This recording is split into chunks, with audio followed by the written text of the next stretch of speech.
अस्सलाम वालेकुम जी। मेरा नाम है जुनैद मुज़फ़्फ़र। तो आज का जो लेक्चर है हमारा है वो है वर्चुअलाइजेशन। तो वर्चुअलाइजेशन के अंदर हमने डिस्कस करना है कि वर्चुअलाइजेशन क्या होती है, इसकी क्या सपोर्ट है, क्यों हम इसको यूज़ करते हैं और इसके ड्रॉबैक्स क्या हैं, इसके बेनिफिट्स क्या हैं। एंड पे हम ये दोनों चीज़ें डिस्कस करेंगे। एंड हमारे जो लेक्चर हो गए कि क्यों हम यूज़ करते हैं, क्योंकि हर एक चीज़ का जो भी हम यूज़ करते हैं उसका कोई ना कोई बेनिफिट्स होता है और कोई ना कोई ड्रॉबैक्स होता है। सबसे पहले तो असल में हम देख लेते हैं कि वर्चुअलाइजेशन है क्या चीज़। वर्चुअलाइजेशन है क्या चीज़। तो वर्चुअलाइजेशन को अब्स्ट्रैक्शन कहा जाता है। अब्स्ट्रैक्शन को सादा से अल्फाज में बयान मैं कर देता हूँ कि एक ऐसा व्यू जनरेट करना, ऐसा इन्वायरमेंट क्रिएट होना कि जिस यूज़र्स और जो हमारा एंड इन्वायरमेंट है जिसके साथ यूज़र का इंटरेक्शन है उसके लिए हम एक अलग से व्यू जनरेट कर देते हैं, अलग से व्यू जनरेट कर देते हैं कि users look like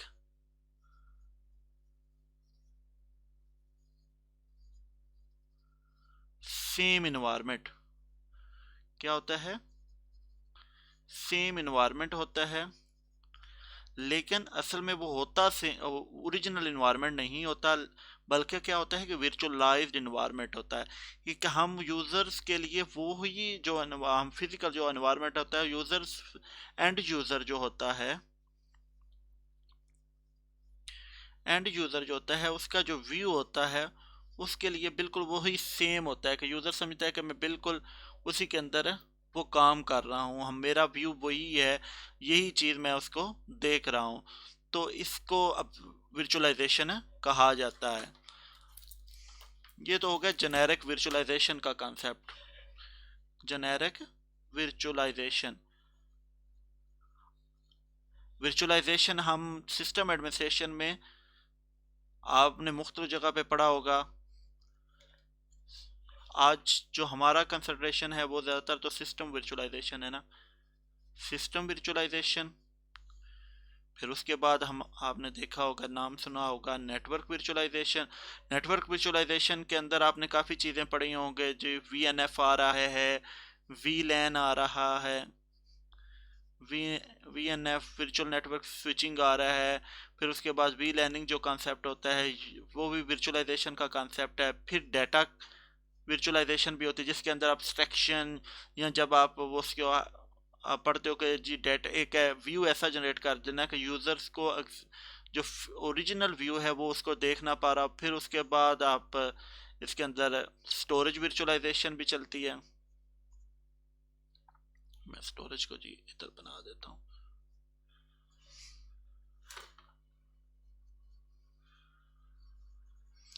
storage virtualisation भी चलती है कि जिसके अंदर हम देखते हैं कि क्या कुछ है। तो लेकिन जो आज हमारा जो हमारी कंसंट्रेशन है वो है सिस्टम वर्चुअलाइजेशन के बारे में, कि सिस्टम वर्चुअलाइजेशन क्या है, ये कैसे हम इसको यूज़ करते हैं और कैसे इसकी सपोर्ट है। तो हम चलते हैं अपने मेन टॉपिक की जानब, system virtualization. System virtualization same like run multiple OS,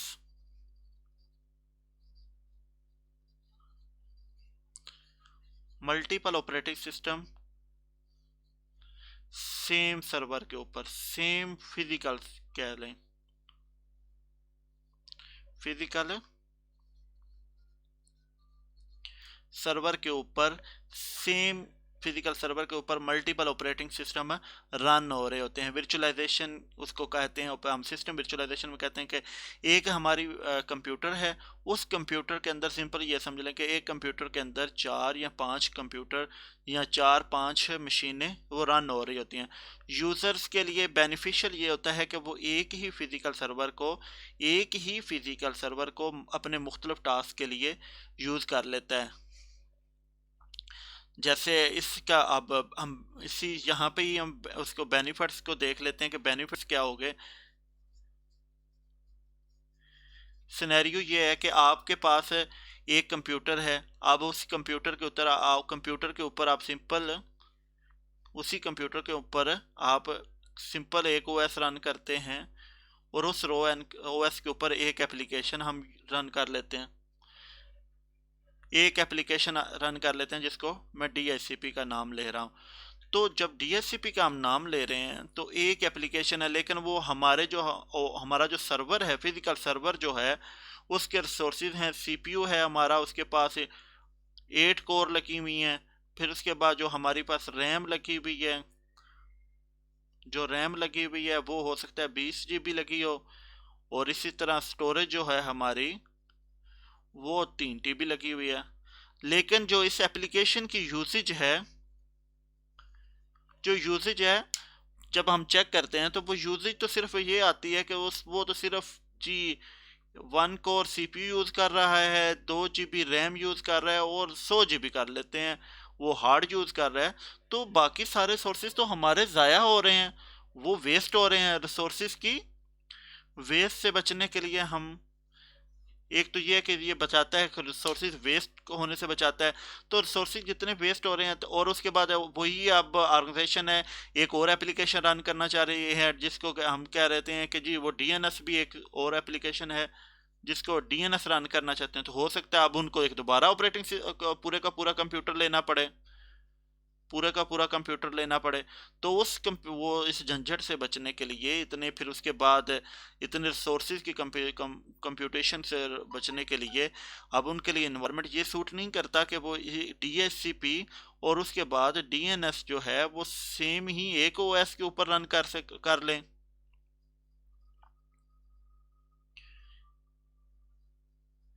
लेकिन OS अगर सेम होगा तो वहाँ पे उनकी एप्लीकेशन को मैनेजमेंट काफ़ी इशू हो जाता है।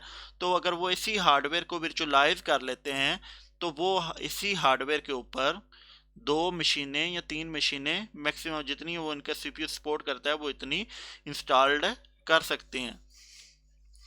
और दूसरा, फिर इसके बाद जब हम 4 या 5 मशीनें एक ही कंप्यूटर पे इंस्टॉल कर सकते हैं, तो इसका मतलब है एक दूसरा बेनिफिट्स जो हो गया वो हो गया मैनेजमेंट का, कि इससे मैनेजमेंट हमारी इजी हो जाती है, मैनेजमेंट हमारी इजी हो जाती है। उसके बाद वर्चुअलाइजेशन के कुछ टर्म्स हैं वो हम देख लेते हैं कि मेन कौन कौन सी टर्म्स हैं जिसको हम कहते हैं। सबसे पहले जी बोला जाता है आमतौर पे हाइपरवाइजर का लफ्ज कहा जाता है। हाइपरवाइजर क्या होता है? हाइपरवाइजर सिंपल उसको कहा जाता है VMM के नाम से, उसको कहा जाता है वर्चुअल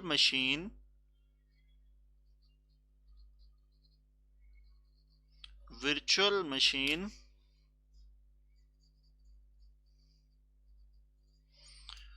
मॉनिटर।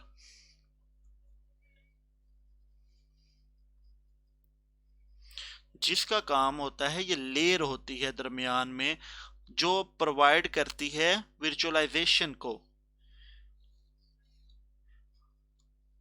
हार्डवेयर के ऊपर अगर ये वाली लेयर जब हम इंस्टॉल कर लेते हैं वर्चुअल मशीन मॉनिटर की, तो फिर ये यूज यहाँ पे आप मल्टीपल OS इंस्टॉल कर सकते हो, क्योंकि इसका काम ये होता है एक लेयर प्रोवाइड करना, एक अब्स्ट्रैक्ट इन्वायरमेंट प्रोवाइड करना, और उसके बाद रिसोर्सेज कम्युनिकेट करना यहाँ से। OS को अगर कोई रिसोर्सेज चाहिए, रिसोर्सेज मीन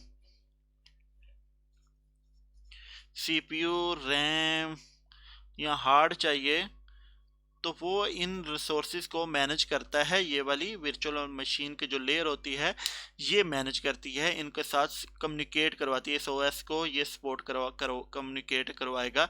ये जो हमारा हाइपरवाइजर होगा, जो हमारी VMM होगी, जिसको हम वर्चुअल मशीन मॉनिटर कहते हैं, तो ये कम्युनिकेट कराता है। उसके बाद दूसरी जो टर्म्स आमतौर पे बोली जाती है, होस्ट OS। ये आमतौर पे जो वर्चुअलाइजेशन की जो सॉफ्टवेयर वर्चुअलाइजेशन या पैरा वर्चुअलाइजेशन है, वहाँ पे हमें ऑपरेटिंग सिस्टम, वो OS जो सपोर्ट देता है वर्चुअलाइजेशन की, जो होस्ट करता है, जो होस्ट करता है या सपोर्ट देता है वर्चुअल, मतलब वो ऑपरेटिंग सिस्टम जिसके ऊपर जाके आपके कंप्यूटर ने रन होना होता है। जैसे ये हार्डवेयर है, ये ओएस आपने विंडो का इंस्टॉल किया और उसके ऊपर आप इंस्टॉल कर रहे हो गेस्ट ओएस या लिनक्स को, तो ये वाला जो दरमियान में होगा इसको हम होस्ट, जो आपकी सपोर्ट करेगा, जो आपकी मेहमान नवाजी करेगा, उसको हम होस्ट ओएस कहेंगे। फिर उसके बाद गेस्ट ओएस या उसको वर्चुअल मशीन जिसको कहते हैं,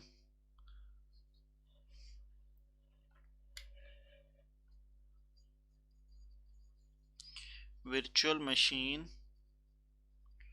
या आमतौर पे उसी को इंस्टेंस भी बोला जाता है। वो वाली गेस्ट ओएस जो आमतौर पे हम क्रिएट करते हैं वर्चुअल इन्वायरमेंट के अंदर क्रिएट करते हैं, उसको गेस्ट ओएस या वर्चुअल मशीन कहा जाता है। उसको गेस्ट वर्चुअल मशीन इंस्टेंस कहा जाता है या वर्चुअल मशीन भी वीएमएम उसको कहा जाता है। तो ये तो होगी वर्चुअलाइजेशन। थोड़ी सी समरी मैं बता देता हूँ कि वर्चुअलाइजेशन एक एब्स्ट्रैक्शन है, एक लेयर है जिसके अंदर हम अपने हार्डवेयर को वर्चुअलाइज्ड करते हैं फॉर मल्टीपल ओएसएस के लिए, कि जिसके अंदर पूरे का पूरा फुल फ्लेज्ड जो गेस्ट ओएस है वो आपका इंस्टॉल्ड होता है और एंड यूज़र को सेम इसी तरह लग रहा होता है जैसे वो एंड यूज़र जब ये इस ओएस को इंस्टॉल कर रहा है तो उसको सेम उसी लग रहा है कि वो पूरे के पूरे हार्डवेयर को यूज़ कर रहा है, क्योंकि उसके लिए ये वाला इन्वायरमेंट हाइड होता है, ये वाला इन्वायरमेंट हाइड होता है, वो डायरेक्टली कम्युनिकेट कर रहा होता है अपने ऑपरेटिंग सिस्टम के साथ। तो ड्रॉबैक्स आमतौर पे ये होता है कि आपको कई दफ़ा जब बड़ी एप्लीकेशंस चाहिए होती है या यूज़र्स की जब आपने उसकी कस्टमाइज अपने हार्डवेयर को ठीक से आपने नहीं किया हुआ, आपने हो सकता है कि 10 GB आपका ओएस हार्डवेयर था, लेकिन आपने उसको ओएस जब वर्चुअलाइजेशन की तो उसको आपने ज़्यादा रिसोर्सेज लोगों को अलाट कर दिए या अपने बेस ओएस के लिए रिसोर्सेज कम रखे हैं, तो फिर वहाँ पे थोड़ा सा आपकी जो सोर्स की कम्युनिकेशन है, जो आपकी स्पीड जिसको कहा कहते हैं, वो स्लो हो जाएगी।